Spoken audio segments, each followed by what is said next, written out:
हमारा परेशान हो जाता है और क्या, यही वजह है। और क्या, इधर से लेके रोड से लेके यहाँ तक पानी भरा पड़ा, कोई कहने वाला नहीं है, सही करने वाला नहीं। एक हफ्ता हो गया, कोई उठाने वाला नहीं है। भाईजान हमारा आज ये एक हफ्ता हो गया है, इस रोड पे हमारी गाड़ियाँ तबाह हो गई हैं और ये बिल्कुल मेन शाहरा है हैदराबाद की, जो यहाँ पे गटर नाले बंद ही बंद रहते हैं, बंद जब देखो बंद। यहाँ से मरीज़ कोई नहीं जा सकता, यहाँ से और कोई दूसरा नहीं जा सकता। तो लिहाजा हमारी जो है ना, ये गवर्नमेंट से किसी से भी जो इंतजा है कि खुदा को मानो हमें इस अजाब से निकालो। यहाँ से कोई नमाजी नहीं गुजर सकता, यहाँ से कोई मरीज़ नहीं गुजर सकता। हमारा तो बहुत बुरा हाल हो गया, ये गाड़ियाँ तबाह हो गई हैं हमारी, इस पर गल सड़ गई हैं भाई।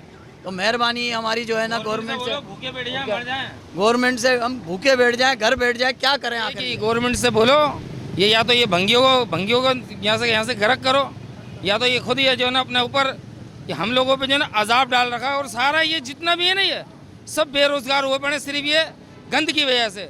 लोगों की दुकानें बंद है, कारोबार तबाह है, मैशियत सब तबाह हो गई है। और इस महंगाई के अंदर अब आप बोलो कि लोग भूखे मर जाएं, ये सब कुछ बंद करके बैठे हैं। फिर गवर्नमेंट बोलती है हमारे साथ जो है ना, आवाम जो हमारे साथ वो क्या कहते हैं, कॉपरेट करे। काहे का कॉपरेट करें जब हमारे पास कुछ नहीं होगा, बच्चे भूखे मरेंगे तो और क्या करेंगे? अब आप ये बताओ।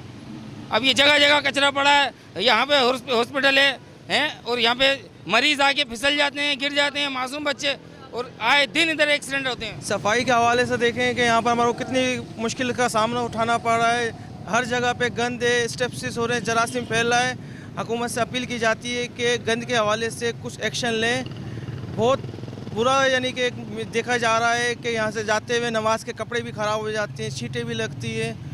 तो इसलिए जो है सिर्फ एक इल्तिजा है कि हमारे को महंगाई की इतनी महंगाई हो गई है, उसके ऊपर ऑब्जेक्शन है। ये करवाना चाहिए ना, इसे तरह तरह के सामने उठाना पड़े हमारे को। ये पूरा रोड ऐसा है, पूरे कपड़े ख़राब हो गए हैं, चप्पलें ख़राब हो जाती है, ट्रैफिक जाम हो रहा है। जाहिर सी बात है कार वालों के लिए तो बेनिफिट है, जो मोटरसाइकिल पे सवार है उनके लिए बहुत प्रॉब्लम हो रही है, छींटें लग रही हैं।